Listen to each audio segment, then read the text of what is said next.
Private prisons.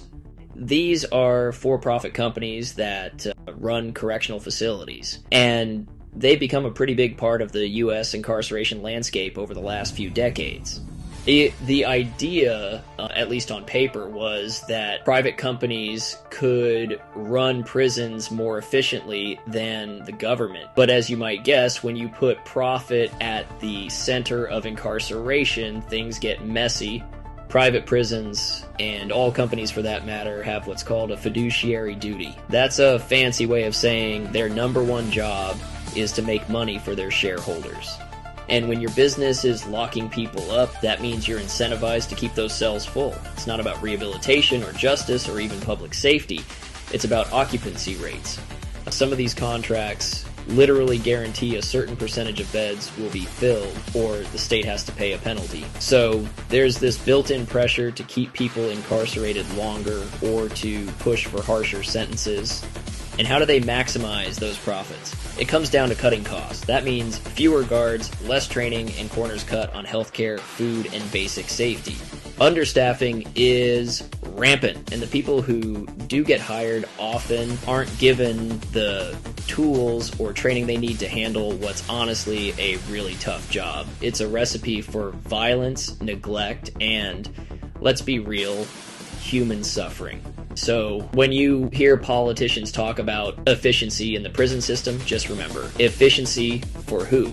Because for the people inside and for the communities they come from, it's a whole different story. If you think this is just a theoretical problem, let's talk about real-world consequences. There's the infamous Kids for Cash scandal. 2 judges in Pennsylvania literally took millions in kickbacks from private juvenile detention centers. In exchange, they sentenced thousands of kids, sometimes for pettiest stuff, to these facilities. It's not just a few bad apples, it's a system that makes this kind of abuse possible, even profitable. And then there's the school-to-prison pipeline. Harsh school discipline, zero-tolerance policies, cops in schools.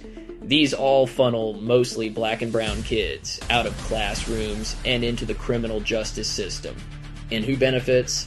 Private prisons, who get a steady stream of new clients. Both show how profit can twist the whole idea of justice. There's a real ethical dilemma here.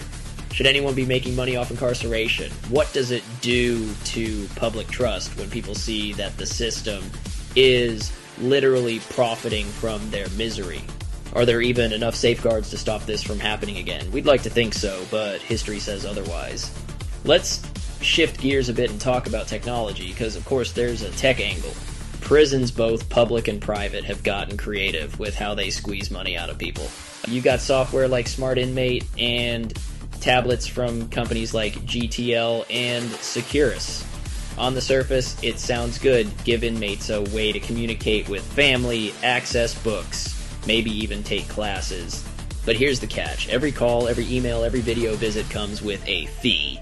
And these aren't normal market prices. We're talking dollars per minute for a phone call or subscriptions for basic messaging.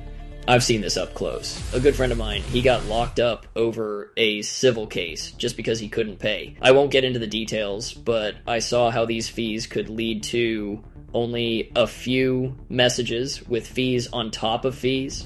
People who are already broke get pushed even further into debt just to stay in touch with their families. It's the opposite of rehabilitation. It's like, hey, you're struggling? Let's make it worse. And it's not just the inmates, it's their families too. Most of them are already low income, and now they're paying out the nose just to talk to their loved ones. These companies get exclusive contracts, so there's no competition, no price controls. Even sending money to someone inside comes with extra fees. The official line is that this reduces the burden on taxpayers. But what it really does is shift the cost onto the people who can least afford it.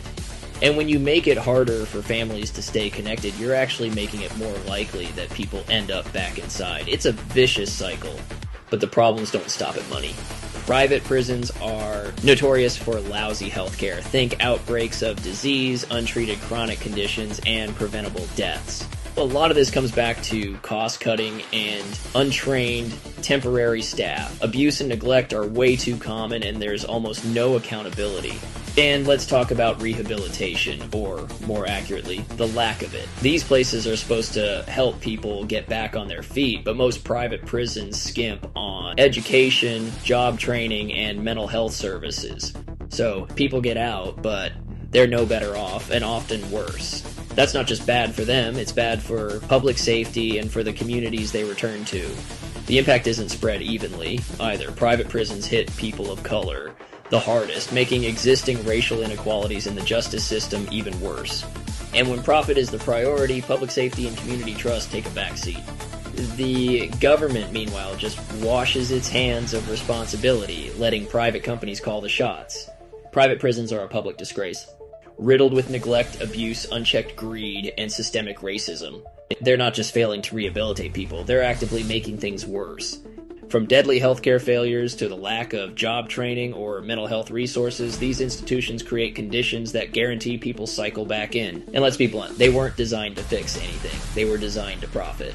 When punishment becomes profitable, justice becomes impossible. We cannot regulate our way out of this. We can't slap a band-aid on a business model that profits from human misery and expect it to magically turn ethical. The only real solution is abolition.